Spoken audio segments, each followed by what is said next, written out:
Welcome back to Money Rich TV. Y'all in the Brougham zone with California Brougham. And I'm here with a very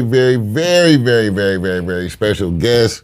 My big brother, mentor, and a legend in the game, Kenneth K. Lou Franklin, man. You said Kenneth, okay. Use my government name. Right on, appreciate you, boy. Yes, sir. It's already out there. You're a legend out here, man. You ain't no secret. I'm a legend because I'm old.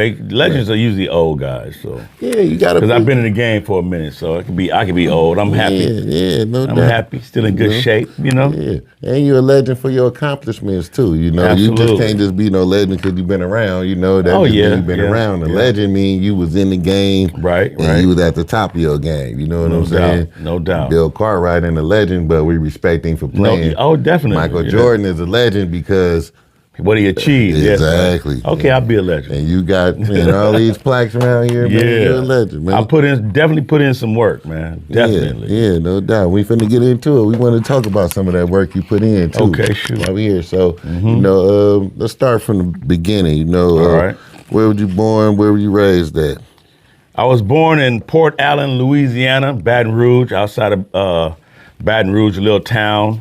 My mom was one of 26 kids, and so I got a lot of relatives in Port Allen, Baton Rouge, Louisiana. Y'all are the town. Yeah. And then at a young age, my mom and my father divorced, and we landed in Fillmore District, West Side Projects, you know. How old were you around then when you moved out to Fillmore? About to be 8, 9. Okay. Yeah. Okay. So the best, I would say some of the best years of my life was growing up in the projects. The projects wasn't like the projects now. Then it wasn't, you could stay out late. There wasn't no shooting, wasn't no killing. The kids would be kids, you know what I'm saying, during that time. More of a community then. Yeah, absolutely. Well, that's at the I learned how to play every sport, you know. Then that's when your neighbors could whoop you back then. Absolutely, yep. So you wasn't getting in too much trouble. Yeah. Okay.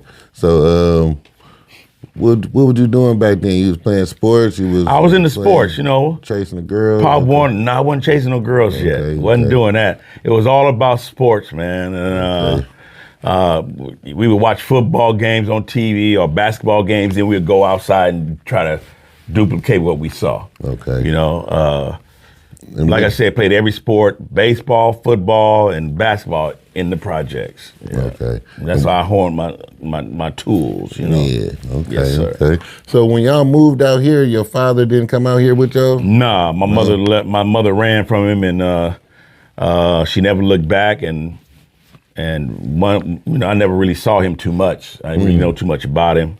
Okay. And then she met I would say my dad, Curtis Redwine, who raised me. So. Okay, so you still had a father figure in the household definitely, at the time. Definitely. Okay. Yeah, I credit him with a lot because he raised me. He just was a good dude, you know. Okay. Yeah.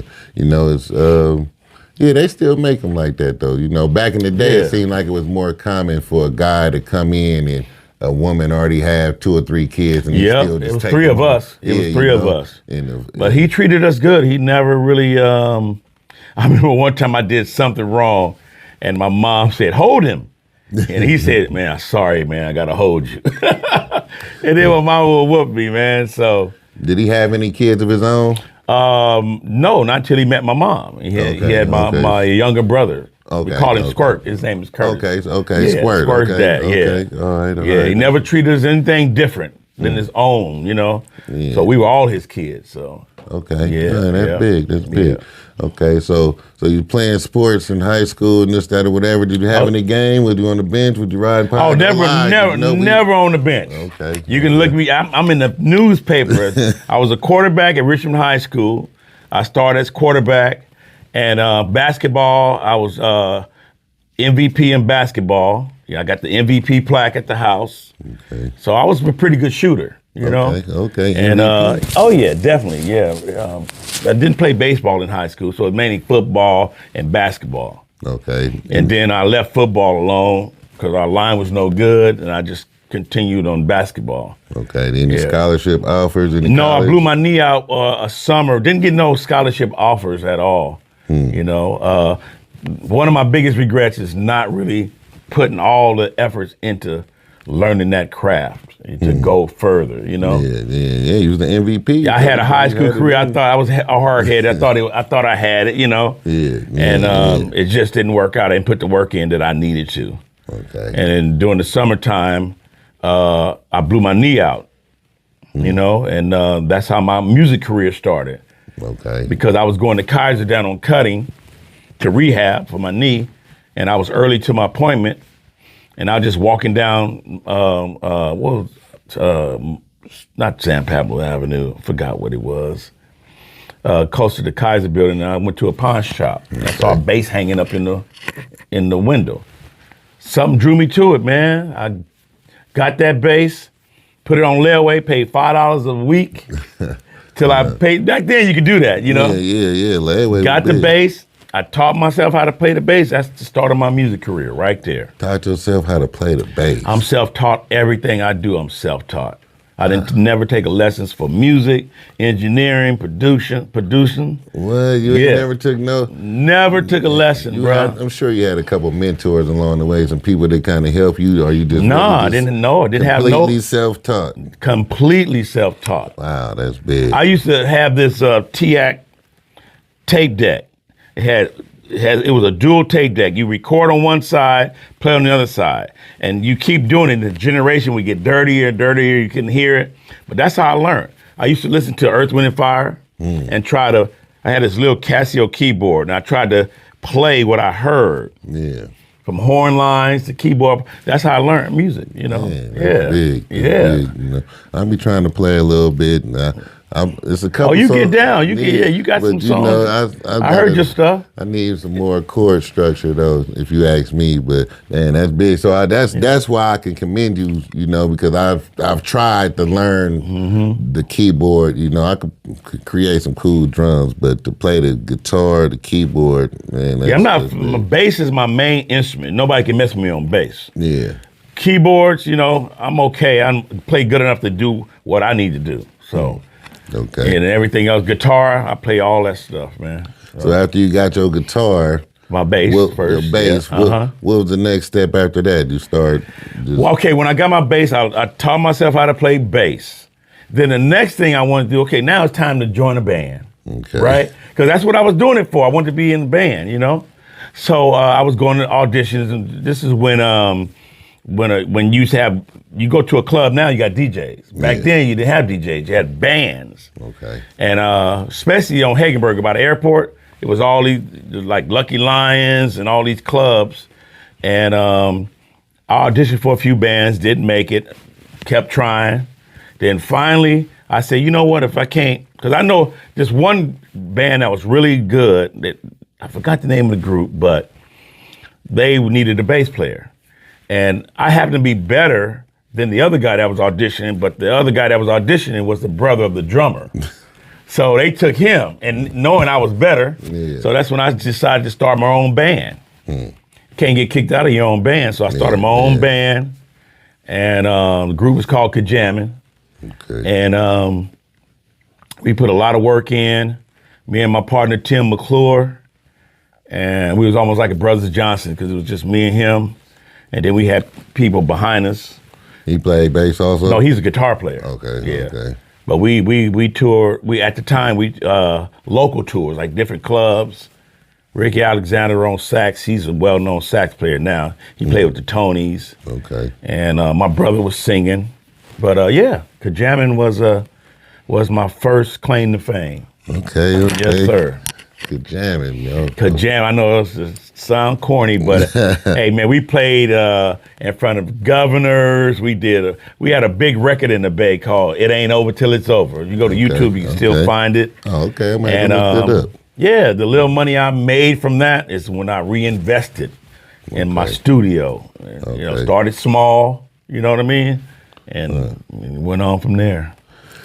So Kajamin, y'all had a big record. Did y'all get a deal? Did y'all get I'm sorry. Yeah, the company was McCullough Records. McCullough Records is kind of like if you had a basketball team and the farm team, you know, the lower team, and the Tonys were signed to him at one point. there was a lot of well-known acts that was signed to McCullough before you went on to do your next thing, you know. Okay. And our record was pretty good with McCullough. That allowed us to get another deal to do another record with him. So okay, so y'all were moving some type of unit. We was. For them to sign us for another album, another single, that is. But, And then you say Jerry Heller used to work for that company too? He used to work for Have you watched the what's that, Compton movie? Yeah, Straight Outta Compton. He worked for him. I think he had left by the time we had got signed. Okay. Because that's when NWA blew up and you know, he didn't need that job anymore. So yeah. Okay. So the Jammin' had their record deal. That's like I said. I got paid for that, and I reinvested in myself. I put the money back into myself. It wasn't a lot of money, but it was enough to get some equipment. I had a friend of mine who was stationed in the Coast Guard, and he was stationed over in Japan. And we were talking on the phone one day. He said, "Man, they got some equipment in here that's real cheap in Japan." So he sent me this catalog book that had TAC, you know, Tascam, that's made over in Japan. So I was able to order a reel-to-reel, 2-track reel-to-reel, a 4-track reel-to-reel, and a little mixer, you know, with a good price. And that's how I started my studio. You got your own version of Frank Lucas. You know how they had the overseas connect with that? I had my own. you got your equipment from overseas. Yeah, okay? Now here you go. You balling, you the kingpin of the studio now. You know me, I'm a humble dude, man. Kingpin, there's a lot of studios around that's doing pretty good. I just love what I do. My studio is kind of like a home atmosphere kind of place. I want people to feel at home when you come here, you know? Yeah. Okay, man. Okay, let me say this. How you remain humble when you sitting around all these plaques like that, you know? Because my mom taught me how to be humble, man. Yeah. So my mom was very humble, and I got 3 other siblings, you know, 2 brothers and a sister, and we're all humble, man. And that's from being raised by, you know, a mom that bestowed family on us, and you're not better than no one else. You just take care of your own and do it right, and good things gonna come. And that's how I live, and good things have come to me. I don't treat nobody different because you're not doing what the next person doing. Everybody can tell you, even coming up, I didn't treat a named person no better than an unnamed person. Because what's the old saying? The people you meet up is the same people you see down. And I can work with the same people that I started with in the business 40 plus years ago, you know? Yeah. Treat the doorman keep my like name you treat clean. the president. Absolutely. So okay, all right. So let's get back. All right, so jamming, then you start reading. You got your equipment from Japan. You know now I'm in my mom's. Look, I'm in my mom's garage. It's my very first studio. I asked her, "Can I have half of the garage to build me a couple of rooms?" You know, my mom was very supportive. Without my mom, I wouldn't be where I am today, for sure. And this is why I named the studio after my mom. K for Kenny, and Lou for my mom's name is Lucinda. Okay. So that's where you get K Lou from. Okay, all right. You understand what I'm saying? So every time we say K Lou, we giving paying praise, homage to my mom. Okay, absolutely. That's big. Absolutely. My mom is gone now, up in heaven, looking down at me and blessing me all the time, bro. Man, that's big. Yes, that's big. Yeah. So you got your rooms built, and then from there, I started recording. I wasn't into rap yet. I was doing R&B and rock because I had a drum booth, and I started to get pretty known because our band used to record at Starlight in Richmond. Starlight's a studio that everybody that with names used to go to. Sheila E. been there. The Tonys recorded there. A lot of big names. I just can't remember everybody. But they was $150 an hour during the day and $75 graveyard. And back then, minimum wage wasn't but $3 an hour. So you know how long it take you to make that kind of money? So we was recording in graveyard at it was from 11 at midnight to 7 in the morning. That's all we can afford. And it took us a long time, me to afford, because I paid for it. So. But I said to myself, once I get a studio, I'm gonna make it real reasonable where everybody can afford it. and I'm gonna try to get the good sound, and that's what I accomplished, man. You know. Oh, that's big. That's big.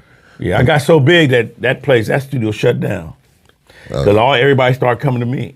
Oh, Starlight. Yeah, but that was a little bit later. But in my mom's garage, it was like few friends. The first rap I started doing, you might know him. His name is Master P. So he came up to me. His DJ, Ronaldo, introduced him to me because Ronaldo Harding was his DJ. And this is when P owned the record store across from on San Pablo Avenue near Contra Costa. Okay, yeah. And he needed a place to record, and he came up to see me, but he had no money. He had no money. He was a struggling brother. He had a kid, married, living at the time he was living out of his record store. Okay. Yeah. And he came up to me, but this brother would do anything to make it, man. And I said, hey, it's gonna cost this much. He said, what can I do? I said, well, my mom's house need painting. He said, I could do that. I could do that. So I said, okay, you could do that. Give you some studio time. He came the next day. He had his overalls on, and I gave him a ladder. I gave him the paint. Said, go at it, you know? So I let about an hour go by. I said, let me go see what this look like. It probably look good. I went outside. He had the whole house tore up. Talking about he could paint. Oh, man, he had the house tore up. But he was a good brother because when he talked to me, it reminded me of home because he's country, you know? And I'm country. Yeah. To be perfectly honest, I'm country too. And it just made me, we just had a connection from the beginning. You know, he saw I was a cool dude. And I just said, you know what? Forget it. Come on.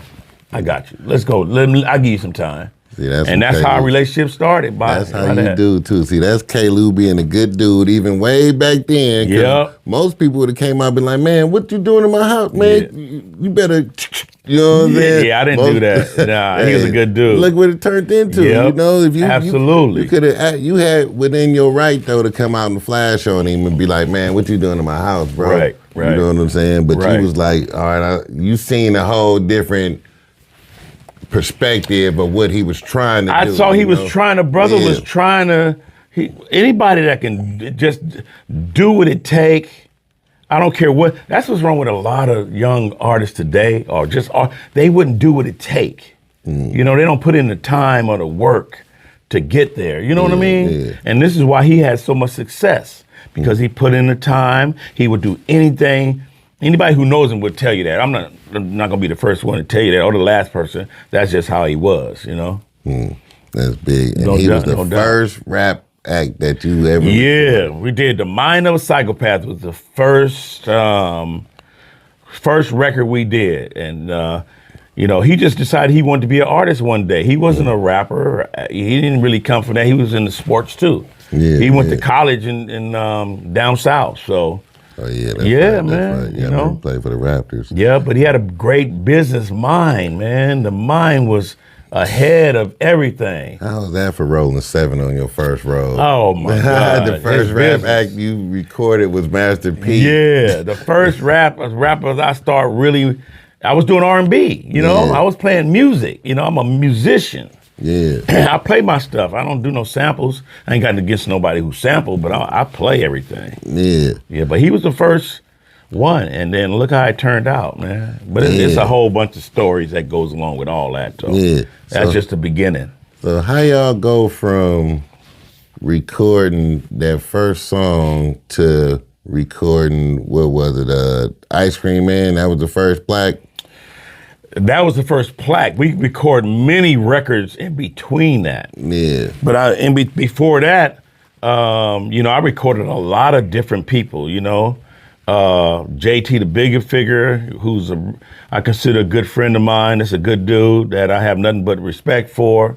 That's early on, you know. Yeah. This is still E40. I met E40 after I worked with Into Deep. Okay. Into Deep had a record they wanted done, and Johnny Z was the producer. Back to the Hotel. Everybody, You know, and then that was my first plaque, my first gold record is Back to the Hotel. How did they hear from you? Because ain't they from Vallejo or Fairfield? You know, I talked to JT about a week ago, and we had that same question on our mind. How did they hear about me?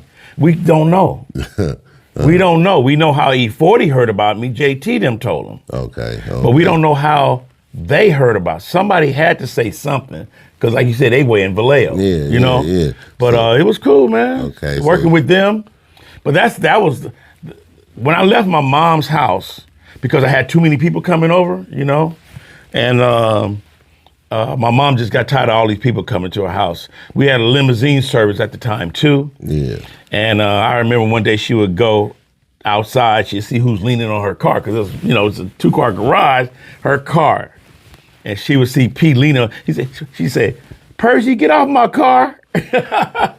Call him Percy. Percy, yeah. Yeah, that's his name. Man. He'll be leaning on the car. She like nobody on the car, man. So, right. And but from there, like I said, it was time to move. Okay. So from Hilltop, I got a spot in Richmond near the highway on Bear Street. That was my first, where I had to pay rent, real rent. Yeah. You know, I was paying $350 at the time, which was a lot of money. Back then, you know, I'm old, so it was a lot of money. Business was booming. Yeah, but then all of a sudden, I don't know what happened. Business got slow. I don't know because I moved and people couldn't find. I don't know what happened that I contemplating going back to mom's, just shutting down. Yeah. But man, this one guy, man, Dennis, Den House, man.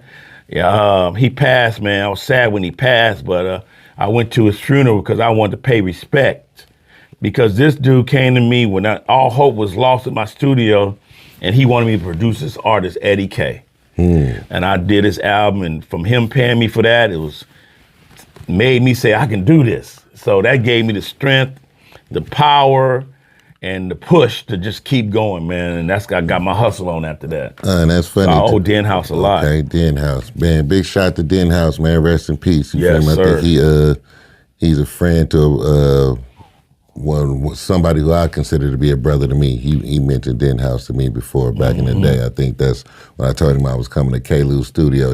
He mentioned Den House. Yeah, me and my boy Den House. Yeah. Shout out to HD Mike, you know what I'm saying? Right on, man. Yes, sir. So at that point, at that point you felt like, okay, I can do this, like I can. Yeah, because Den trusted me on a whole album. I was doing little records, little studio time, but this is my really big first production deal. You know, where somebody just trusted me enough to pay me up front for a whole album of me doing all the music, studio time, mixed down the whole thing, you know.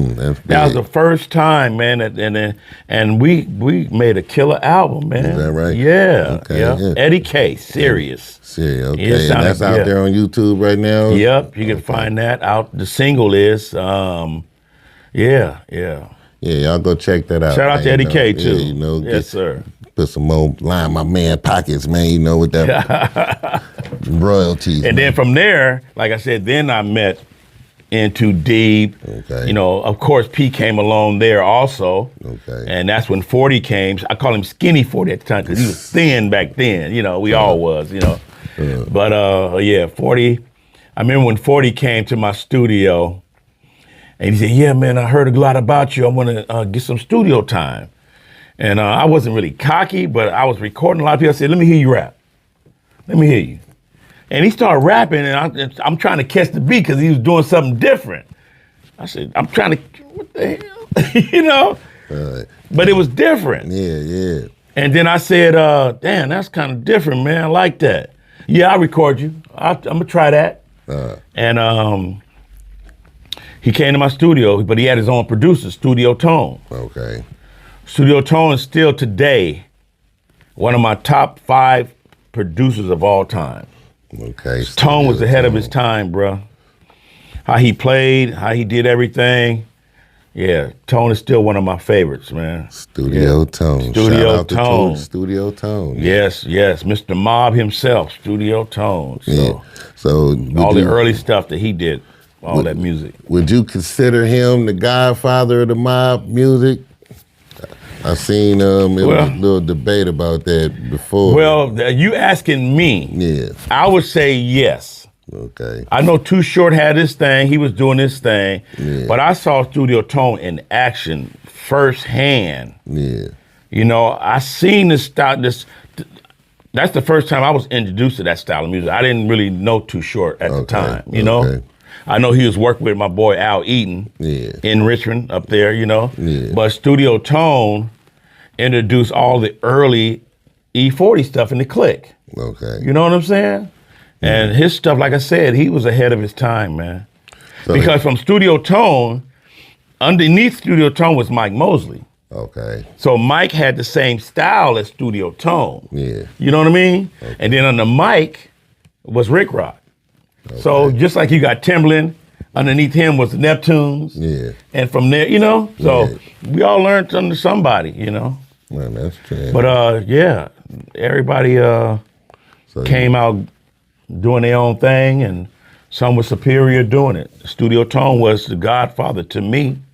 You personally asking me, he was the godfather. Okay. And so when 40 and them came, they came with Studio Tone, and they started doing their thing. Yep.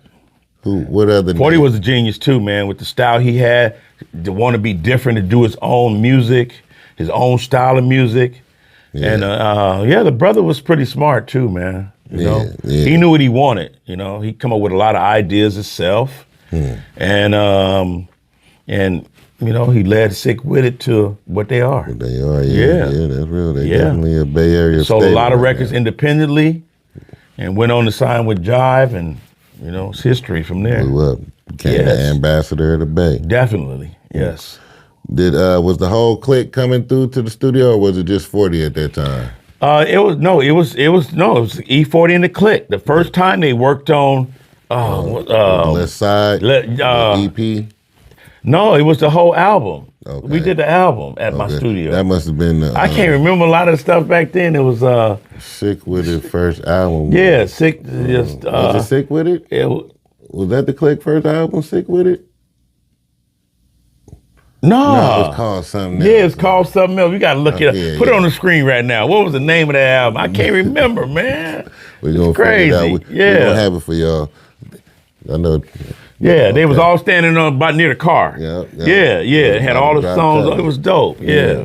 Down and Dirty. There you go. I'm sorry. It was Down and Dirty. Thank you. Yeah. I've done so many. I cannot remember every song that I work. It's hard. It really is. You can ask anybody who's been around doing music. You can't remember everything. Nah. You know, it's gonna take somebody to jog your memory. Yeah, and then I got to go listen to the song to see, you know, to remember it. You know.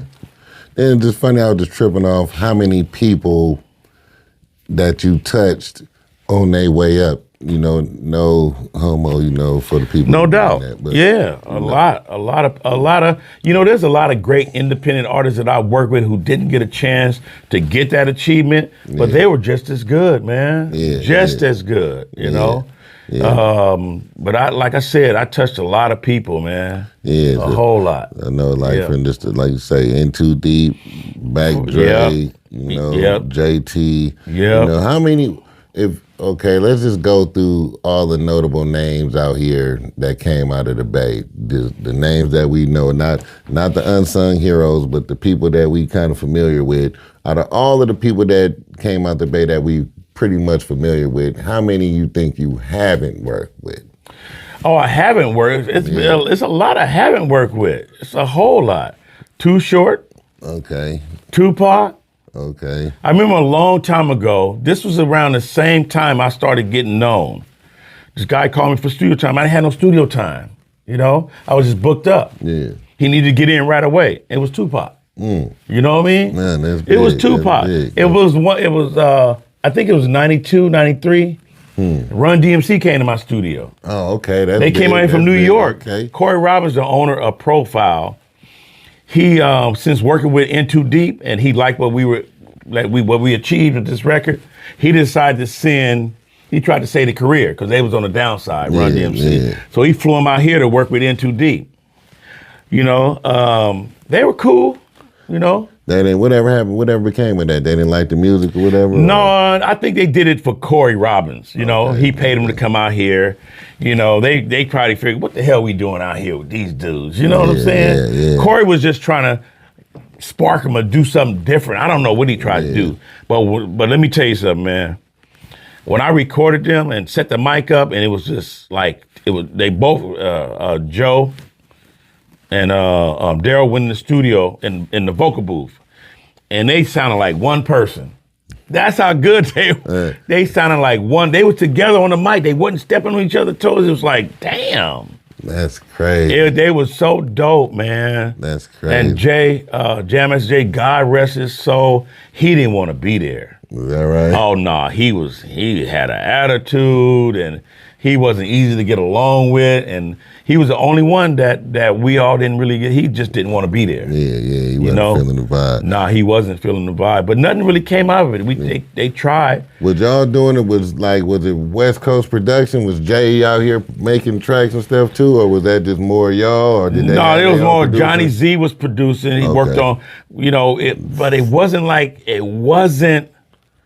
the reception wasn't like, let's go out there and do a bunch of work. Nah, Corey tried something that didn't work. Okay, I feel it. I don't think they did anything after that either. Yeah. It was like I was saying, they were trying to resuscitate their career because it was dying. Yeah, that was right around the Chronic time and all of that. Yeah, too. 91, so you had to have some West Coast flavor. It was a lot of that he going tried. on at the time. Johnny tried to produce, but give him some new JT, Tim, but just Jay wasn't just going for it. I think it died because, believe it or not, he was probably the leader. He was probably the leader. Yeah. But it was fun having them in there. At least I can say, I work with them. Yeah. That's still a big accomplishment. Yeah. It was very big. Very big. Man, that's still but from big. them, like I said, I work with a lot of people who didn't achieve gold and platinum, at that time. It was a lot of locals. Of course, everybody was independent. Master P and his camp, No Limit Records, Sick With It and they camp with all their artists, and they In Too Deep, just a lot of good acts at the time. Yeah. The Bay was that's really when everybody was cooking. getting record deals. The Bay was cooking at one time. Definitely like cooking. That's one thing that I wish that we, as a whole Bay, would have kept our own sound, because we tried changing our sound to follow everybody else when we always had our own identity. Yeah, that's true. The artists that was coming up, we tried to change and be like the number one thing that when P took off, the Bay was trying to be the South. Yeah. You know what I'm saying? And that didn't work. Yeah. Because we was missing the number one element of that Southern sound was the voice, the accent. The accent. And when everybody was trying to tell me, Kalo, I need one of them South beats. I was selling so many South beats for Bay Area rappers, but when they get on it, it didn't sound the same because they was missing the main instrument, that voice, the accent. Exactly. And so that's why it didn't work. And then we try to be like New York. Then we try to be like Atlanta. We should have kept our own identity. You're right about that. You know what I mean? We tried hyphy. I think hyphy kind of destroyed it to me a little bit. Yeah, it was a movement that happened, and that was it to me. That's to me. Yeah. So. Yeah, it was just. I think it was the evolution of what the times was. If you ask me about hyphy, it was a lot of pill popping going on at that time. It was a lot of the ecstasy era, if you ask me. But why did we change though? Because the tempo of everything, the ecstasy had you want to move fast and turn up. So the turn up. They didn't have ecstasy in Atlanta. Yeah, they had it in New York. But we talk about the Bay though. I know, but New York didn't change. Atlanta didn't change. The South didn't change. They changed later. Look at New York now with the drill rap. We hit the hyphy, but see, we evolved because, like you say, we was we try to be original, so we constantly evolving. So we went from the regular old school mob to now let's speed up the mob, and now we dancing and doing heck of crazy stuff and all this, that, or whatever the case. So it was just the evolution of the time. But at that time, you got to know one thing: labels turned their backs on us because they wasn't going nowhere other than the Bay. Yeah, and that's what happened to us. You know. I definitely respect that. That's what happened to us. Think about it. Who all had go nowhere? Yeah, who had a deal at that point? Nobody. 40 still had his deal. Tell me where to go. He was the main person doing it, but it worked for him. Yeah. Who else had a deal at that time in the Bay? When before we had everybody had deals. You're right. So when that came around in the Bay and it didn't really get the results that they wanted to see, they turned their back. They went to Atlanta. They went to the New York. They went to the South. And then I went to the South. So you was kind of already going, back and forth anyway, though. Well, not really. Not that time. No, I was on Barrett up until 94 or 5, I believe. Then I moved to San Pablo. Okay. I started getting bigger, making more money. I needed a bigger space. Yeah. That's when I had 2 studios, A and B. You know what I mean? And this is when we did the Ice Cream Man. This is when I met Mac Dre when he got out of prison, and I worked with him. And that was a good time in my life working with a lot of the new cats, Yeah. Yeah. See, and a lot of them guys, Mac Dre, and they went on. See, then you got to think. So we talked about 2000 is kind of the hyphy era after Mac Dre kind of, you know what I'm saying? Well, this was 99, 90, 96, 97, during that time, 95, 96, See, and that's the thing, you had a part in that because Stupid Doodle Dumb was the prelude to all that Ronald, what was that, Pill Gates and all that other stuff he was coming with, Ronald Reagan and all that. But you know what, that album was done by me and Funk Daddy. And Johnny Z did one song, but Funk Daddy did, he's from Seattle, shout out to Funk Daddy. He did half of the album and I did the other half. Yeah. All my stuff, I play bass, live bass, and guitar on everything, Yeah. And that was a beautiful album, man. That's one of my favorites today. Everything I've done, right? No doubt. Man, that's big. And then you work with Snoop too, so even that's later on when he signed to No Limit. Yeah. He had all the success with Death Row, and I think this is after that murder trial he had, and he was acquitted. That P signed him to No Limit, and he came to Louisiana, and we all welcomed him. The Colonel said, we're going to go this route. We all follow the Colonel. Yeah. So he knew. And that's big. Yeah, that situation that I did with the No Limits camp was my best years in music, man. I mean, in the very beginning, from going to Louisiana, he had wanted me to go to Louisiana and stay down there, but I couldn't do it because I still had a lot of acts out here I was dealing with. Yeah. But it was easy for me to go down there because my family was from down there. So it was supposed to be, that was a destiny thing to happen. So why you didn't try to start you like no Limit subsidiary or K-Lou Limit or your own type of thing out here in the Bay? It was years he said, man, you got to start your own label, and I just wasn't doing it. Yeah. Until one day when it's in 98, we was driving back. I'm in this truck coming from his house to drop me off. He said, man, this ain't gonna last long. You better start your label. That's when I started my label in 99. My first artist with No Limit was Lil Italy. But before, he was trying to build something, Yeah. He was trying to build it. So at the time, how contractually, not to get in your business, but to get in your business a little bit. Yeah.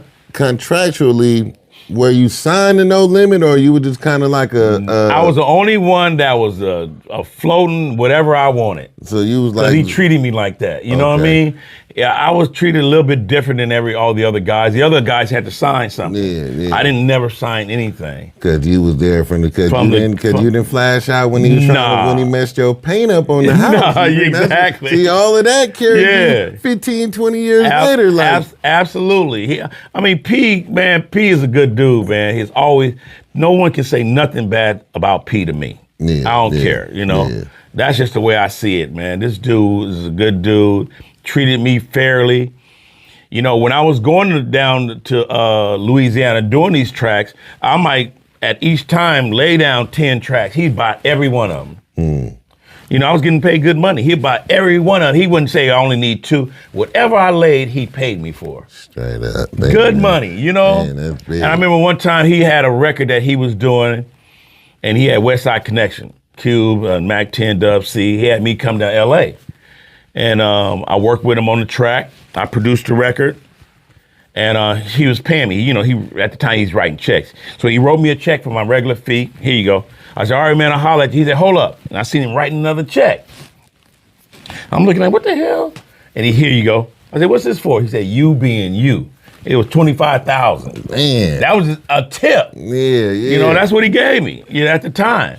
Man, you know, that's big. That was just that time, but he took care of everybody. That was some normal masterpiece. And it was up, and it was up to you to do. You can't blame him for you not doing what you're supposed to do, because he gave everybody the opportunity, you know? That's big. Gave everybody the opportunity. It's what you did with it. Me, I had my own business mind, you know. I had my own studio. I had people I still work with there. I didn't want to just go and just be strictly No Limit.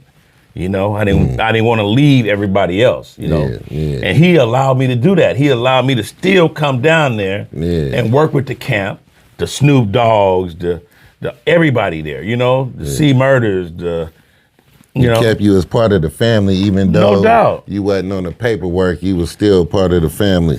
Definitely part of the family. I felt part of the family. You the first man. I mean, I didn't know he was the first rap act that you recorded. That's big. You know what I'm saying? The first rapper, yeah. And then, absolutely. Did you, so his new stuff, that first, what was that, like, you was a part of 99 Ways to Die and all of that? All of that, everything. So everything. So all his first stuff, all the way up until when did you stop working with P?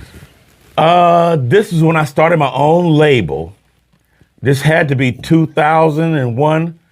And at this time, you know, working with No Limit, I built some clout. So when I go to a label and mention No Limit, let's see what he got to say. What's going on? You know what I mean? Yeah. And I got a couple deals with MCA Records. Buddha Mac got signed to MCA Records. You know, I had the Hands Full of Hooligan, who almost got signed. And that's another story in itself. But I had my own situation here, where I had my own camp. Everybody had camps at that time, you know? And it was like a Motown assembly line where I would come in, produce the acts, and I take the demos and try to get them sold to the labels and get signed. You know? Okay. You know, I was picking up 300,000 here, 250 here. You know, that's how it was back then, you know? And that's low, you know? That was low. Okay, so. But that's how that worked. But just working with the No Limit camp on how P did his business allowed me to do the next thing. You know? And that's a hell of a person to learn from, because you no doubt definitely a part of one of the biggest things to ever hit hip hop in the history of hip hop, you know, so can't too many people attach their name. No, and then you hear Snoop talk about it all the time. He didn't know nothing about getting no money till he met with P. Exactly. And he been with some, you know. He was part of one of the biggest things that hit hip hop. He didn't know he could start his own label. He didn't know he could do his own thing until he met P. You know? And that's a hell of a dude to instill that type of game in you. Definitely. And push you to do it. Like, you know, don't be up under me, man. Go be independent. Yep. A lot of the times you see people want to keep you up under them and, you know, try to big eye little you, you know, and unfortunately that runs rampant in the game, because for some reason people feel like if you eating, that's going to take food off my plate. No, that wouldn't, no.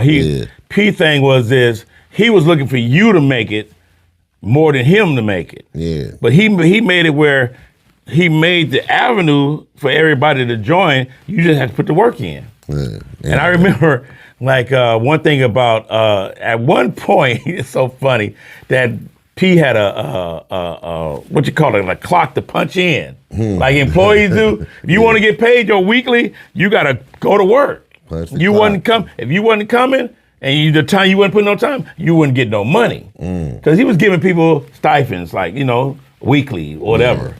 But then when you finish your album, every artist, you get $250,000 cash, a check, buyout. And, houses in Louisiana at that time was, you get a 5,000 square foot house for $200,000. Damn. Everybody was buying, everybody had houses and cars. That part. P looked out for that. Yeah, definitely. Yeah. And every time I went to Louisiana, one thing, it was a wall with a bunch of keys for cars, and whatever was available, you took. So one time I might be driving a Benz, another time I'll be driving a Camaro, IROC. It was like like that. It was the way you see everybody got it now. That's the way we had it in the '90s, in the mid '90s. Okay, so here's a question everybody might want to know. Right. What would you spending your money on? Like, what's name one frivolous, reckless purchase. What's probably one of your most recklessest purchases you ever did? Well, it may not seem big to you now, because when I started making money, I bought a house in Fairfield. Okay. Houses back then, they'll do your front yard, but the backyard wouldn't be done. And I wanted to go to Home Depot and just do something in my backyard. Went to Home Depot. I said, I need some dirt. And then I said, damn, what am I going to go get the dirt and take it home in? And so I went to the lot and got a truck and just wrote a check. Here you go. And you took the truck, and, you know what I mean? And instantly put some dirt in it. Yes. And then, that was nothing. So, hey, but no, I'm not really into a lot of things. I just wanted to build my studio. I wanted to go on nice vacations with the family, and basically it. Wasn't into cars, jewelry, none of that. I was into buying a piece of music equipment. Yeah. That's probably why you're still here. Yeah, like this board right here. This used to be Michael Bolton's board. Okay. And I bought this from. They wouldn't tell me where it came from, but when I told them, hey, where's the manuals? So when they sent me the manuals in the back, it had his name and address. In Connecticut. Right up. Yeah. And you're not gonna walk into too many studios and see this. Nah, man, it took 12 people to bring this thing in, like a 6 on each side, man. It's 2,200 pounds. Damn. It's a recording console, yes, sir. See, that's how you last, man. You got it. So let that be a lesson to y'all out there. Reinvest in yourself, man. Absolutely. You know what I'm saying? Yeah. You got all these plaques and he's still getting plaques, Have to give back to yourself. I need to get man. some new plaques. Man, we're working on that. You know what I'm saying? Yes, sir. So okay, so now we speed through, Snoop Dogg, Master P, E40, JT, N2D, Mac Dre. And a lot of mafios, and a lot of NSYNC, a lot of locals that were just as good as all those names, but they just, the luck part. You need luck too in this business. You know what I mean? No doubt. Timing and luck. No doubt. If you're doing things at the right time and you lucky, it can happen to you. It can really happen. As they say, preparation, meeting, opportunity. Yeah, definitely. That's success right definitely. there. But like I said, the No Limit years was good. Even meeting Snoop for the first time, working with him was great. I did like 7 songs for his album. Okay. But 4 of them made it. Yeah. It was one song that I did on there, DOG's Get Lonely Too.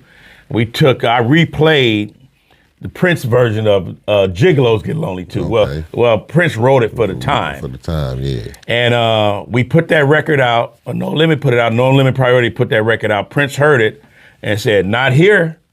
He pulled that off, he snatched it off the shelf. Wow. Said, you ain't using that. So they pulled it off. And man, they lost a lot of money because they had to take that one song off. They tried to find me. Yeah. But I was in the Caribbean on vacation. On vacation, yep. Vacation after hard work. Then we'll talk about hard work in a minute because I got to tell you about that. And then one of Snoop's boys ended up doing a track. But if you go to YouTube, you can still find my version of DOG's Get Lonely Too. DOG's Get Lonely Too. Yeah, but Prince had the power to nah, you ain't using that. You didn't ask for permission, so Yeah. No. I heard that Prince wouldn't let you even remake his songs or nothing or sample if you didn't own your publishing. If you didn't own it, yep. And then if you use his song, you got to use his lyrics and the music so he can get all the publishing. But hey, man, that's why he got to be Prince. Yeah, but, that's why he get the big bucks. Yeah, but putting that work in, man, at the height of No Limit, this had to be 98, 99. No Limit was doing 4 albums a month. Think about it. 4 albums a month. 50 albums in a year. But look, 4 albums a month. Each album had an average of 24 songs on it. With how many? It was only the producers at No Limit at the time. The main one was KLC, Craig B, Moby Dick, Odell, Carlos Stephens, and me. 6 producers. Think about y'all it. got 4 songs, an album almost. No. Is it 4? 24 24, songs, yeah. But 4 albums. Yeah. You know, somebody did more work. I remember times where I was up 3 days in a row with no sleep. Man. Because everybody had to get their record done. Yeah. You know, because in Louisiana, they had 2 studios, but one studio was the main studio where you record at. The other one was a little office right across from that one where you worked on your beat. Okay. But it was days that you had to record at 2, 3 in the morning. Couldn't get in, or you can come in at 7 o'clock in the morning. You know? Yeah. Now, No Limit was in a building in Baton Rouge on corporate where it had other businesses like tax attorneys, tax commissioners, and you couldn't turn the music up till after 5. So we had your headphones on. Yeah. But at 5 o'clock, you could turn it up. Crank it up. Yeah, but you had to have headphones on. But it was a beautiful thing. It was like really tight-knit family. Like you go in there, like the girl that worked the front desk, her name is Carol. She was a singer on No Limit, a vocalist, very good singer. She ended up marrying Steven Silas Jr. You know, he was he coached the Warriors. Yeah. And I loved it because when they moved to the Bay Area, I was able to get free tickets. You know, she treated me very well. Me and my family gave us free tickets, and this was that No Limit connection. Okay. Yeah. That's again being everything right to make people want to do stuff for you. Yeah. You know what I'm saying? Morally sound. Exactly. You know what I'm saying? Exactly. But I don't have no complaints. You know, that's like I said, that was the best time, man. Yeah. Yep. So how you go from No Limit to transitioning into what you doing now? What you got going on now? Well, I always had my own thing. You know what I mean? It's not that I got tired of music. I'm still doing music. I'm not really producing a lot of tracks. Only when certain people ask me to do something, I'll do it. I don't have like some producers today or whoever's selling music. They just working on music just to have their library, you know, which is cool. Yeah. Me, I'm in the movies now. Okay, You know? Okay. You can probably, the background, this is my movies playing right here. Okay. But I'm on my 4th, I'm releasing 2 movies this year. My horror movie, a horror film, Malaji, and the crime thriller, A.J. Justice Fugitive. It's coming out later in the year. Okay. But I'm enjoying it. It's just like when I first started music, you know. I get anxious when I'm filming. I got a business partner named Jamel Brenson, and he's a great business partner. We clicked together, so you know. Okay. And what turned you on to doing the movies? Why? You did, Philip Brougham. See, okay. Philip Brougham made me want to do films because his movie Easy Money, which is on YouTube now, you can check it out. He did his thing. You started your film company and made me say, you know what? I could probably do it too, you know? But you made it look easy, bro. You shot yours in, so how many, 6 days? 6 days. Damn. It took me 6 months.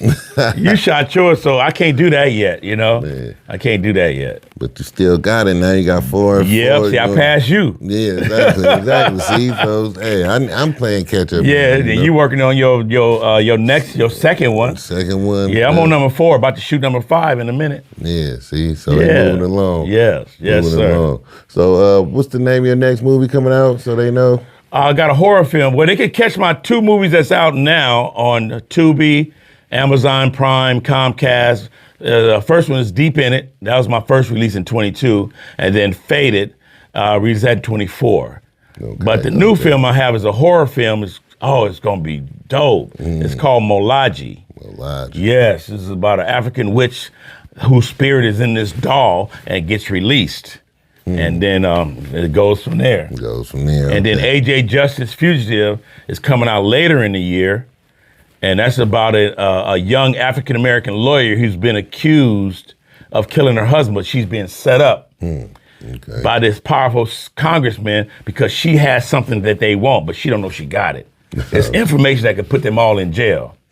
So they killing people to try to find this hard drive that's got all they deeds, all the file, the Steen files. Exactly. Y'all get the drip. Got all that on there. Definitely. Yeah. Yes. So I don't want to take up too much of his time, man. You know, K-Lou busy, man. This only part 1. We gonna definitely double back and tap back in, seeing what movie on next or what he got cracking or coming out. Yes, or what's sir. going on, you know. And at the end of the day, thank you for coming through. Thank you very much. Thank you for having me, man. My pleasure. And y'all tune back in to Money Rich TV. Y'all on the Brougham Zone with California Brougham. The legendary K-Lou.